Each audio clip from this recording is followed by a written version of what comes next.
Assalamualaikum warahmatullahi wabarakatuh.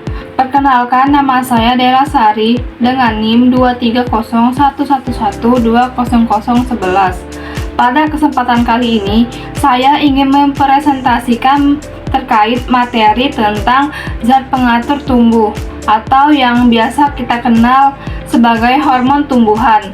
Topik ini mencakup definisi, tempat akumulasi, serta pengaruh fisiologi terhadap tumbuhan. Untuk memenuhi tugas mata kuliah fisiologi tumbuhan dengan dosen pengampu Bapak Amin Nur Rahman. Pada kesempatan presentasi kali ini, saya akan membahas secara mendalam tentang zat pengatur tumbuh yang sering disebut hormon tumbuhan.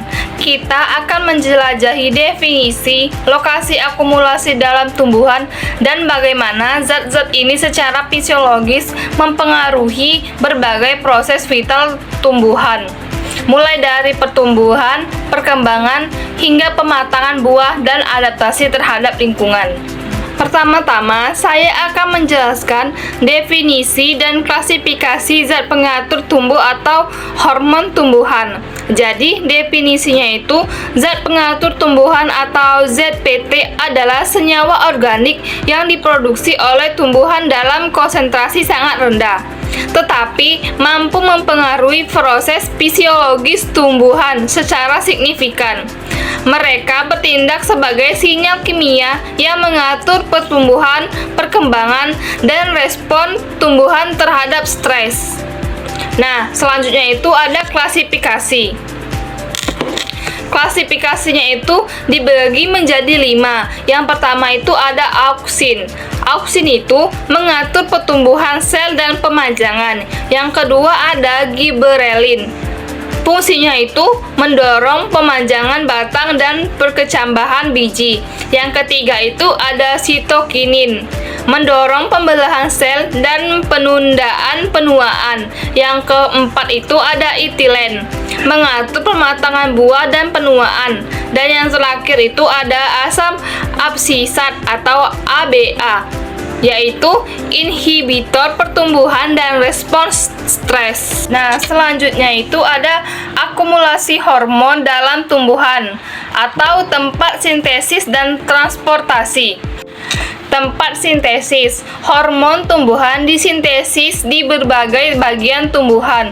Auksin terutama di ujung tunas dan daun muda. Giberelin di meristem ujung batang dan embrio. Sitokinin di ujung akar. Etilen di jaringan yang menua atau terluka. Dan ABA di daun, tundung akar, dan biji. Nah, selanjutnya itu ada transportasi. Hormon bergerak melalui sistem vaskular tumbuhan, yaitu xilem dan floem, atau melalui transportasi sel ke sel. Auksin menunjukkan transportasi polar dari atas ke bawah, sedangkan hormon lain dapat bergerak secara non-polar ke seluruh tumbuhan. Selanjutnya itu akumulasi. Akumulasi hormon seringkali terjadi di jaringan target, di mana mereka akan menjalankan fungsinya, seperti pada titik pertumbuhan aktif, buah yang sedang berkembang, atau biji yang dorman. Selanjutnya itu ada pengaruh fisiologis hormon pada pematangan buah. Nah, pada studi kasus dan mekanisme.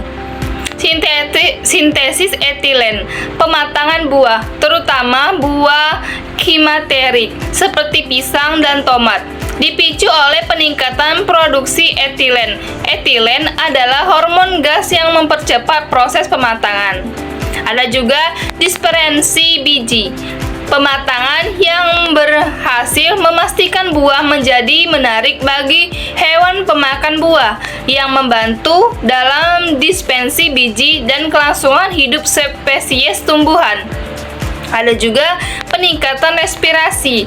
Etilen memicu peningkatan laju respirasi pada buah yang dikenal sebagai respirator sinematerik. Ini menyediakan energi yang dibutuhkan untuk pertumbuhan biokimia selama pematangan.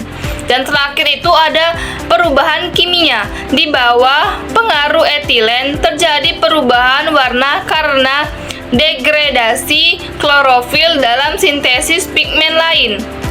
Pelunakan buah akibat degradasi dinding sel dan peningkatan rasa manis karena konversi pati menjadi gula. Nah, selanjutnya saya akan menjelaskan tentang ausin dan pemanjangan akar, penjelasan fisiologis dan contohnya. Nah, peran ausin. Apakah teman-teman tahu apa peran dari ausin?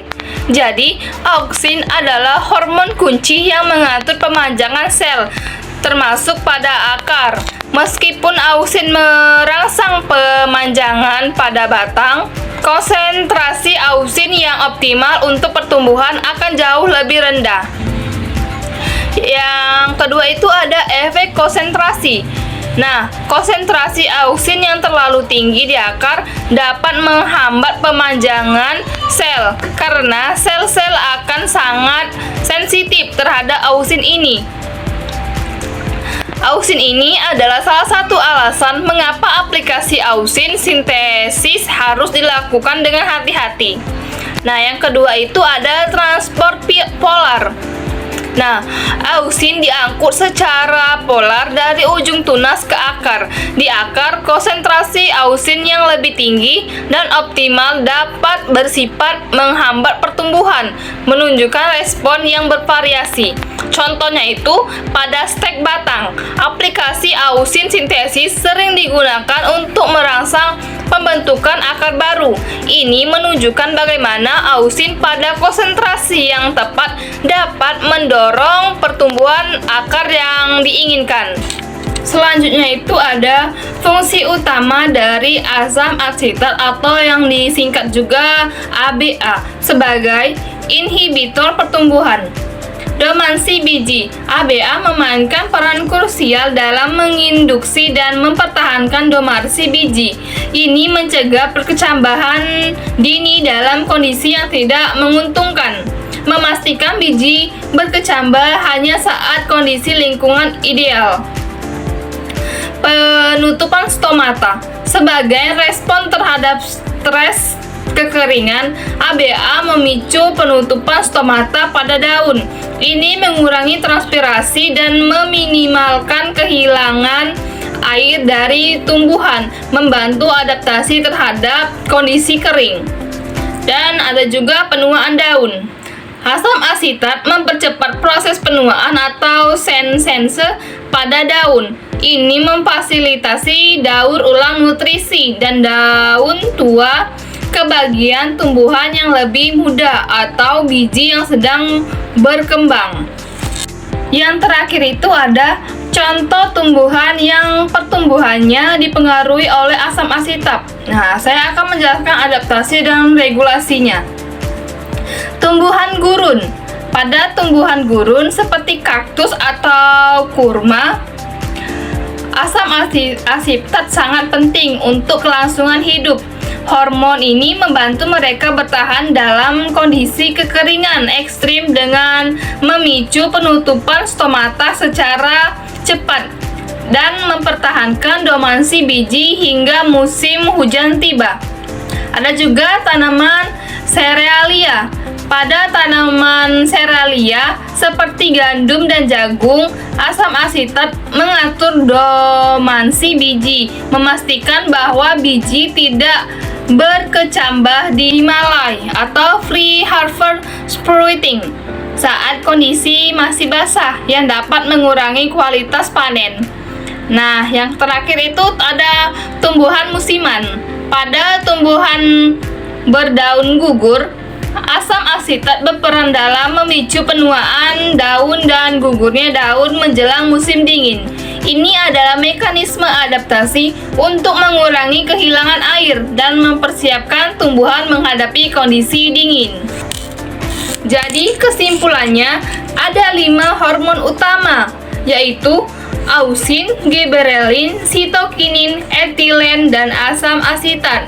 Asam asetat adalah 5 kelas utama dari zat pengatur tumbuhan yang mengatur hampir setiap aspek kehidupan tumbuhan. Nah, 100% integrasi fisiologis, fungsi hormon tidak berdiri sendiri, melainkan bekerja secara terintegrasi untuk mengatur pertumbuhan, perkembangan, dan respon adaptif tumbuhan terhadap lingkungannya. Nah, satu potensi pertanian memahami mendalam tentang zat pengatur tumbuhan memungkinkan pengembangan strategis pertanian modern untuk meningkatkan hasil panen, mengelola stres, dan memanipulasi karakteristik tumbuhan demi keuntungan manusia. Baiklah, itulah tadi pemaparan materi dari saya. Lebih dan kurangnya saya mohon maaf. Saya akhiri dengan wabillahi taufiq wal hidayah. Wassalamualaikum warahmatullahi wabarakatuh.